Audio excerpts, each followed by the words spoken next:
সবাই দেখছে যে রাজা উলঙ্গ, তবু সবাই হাততালি দিচ্ছে। সবাই চেঁচিয়ে বলছে, সাবাস সাবাস।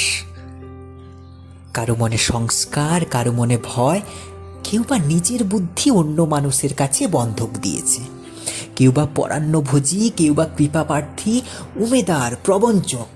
কেউ ভাবছে রাজবস্ত্র সত্যি অতীব সূক্ষ্ম, চোখে পড়ছে না যদিও, তবু আছে, থাকাটা কিছু অসম্ভব নয়।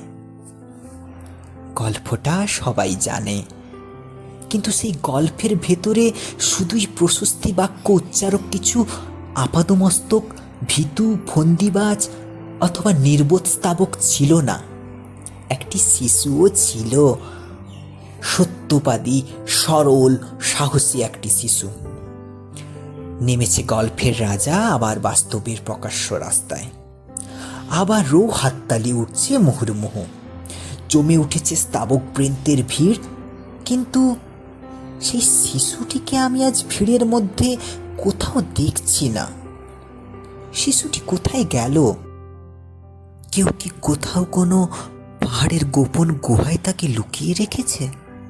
নাকি সে পাথর, মাটি, ঘাস নিয়ে খেলতে খেলতে ঘুমিয়ে পড়েছে কোনো দূর নির্জন নদীর ধারে কিংবা কোনো প্রান্তরের গাছের ছায়ায়? যাও, তাকে যেমন করেই হোক খুঁজে আনো। সে এসে একবার এই উলঙ্গ রাজার সামনে নির্ভয়ে দাঁড়াক। সে এসে একবার এই হাততালির ঊর্ধ্বে গলা তুলে জিজ্ঞাসা করুক, রাজা, তোর কাপড় কোথায়? আশা করি সবাই ভালো আছেন, সুস্থ আছেন, স্বাভাবিক আছেন। আমার এই ছোট্ট প্রচেষ্টা আপনাদের কেমন লাগলো দয়া করে কমেন্ট করে জানাবেন। আর ভালো লাগলে আমার এই ছোট্ট ছোট্ট ভিডিওগুলো লাইক করবেন আর আমার চ্যানেলটিকে সাবস্ক্রাইব করবেন। ভালো থাকুন, সুস্থ থাকুন।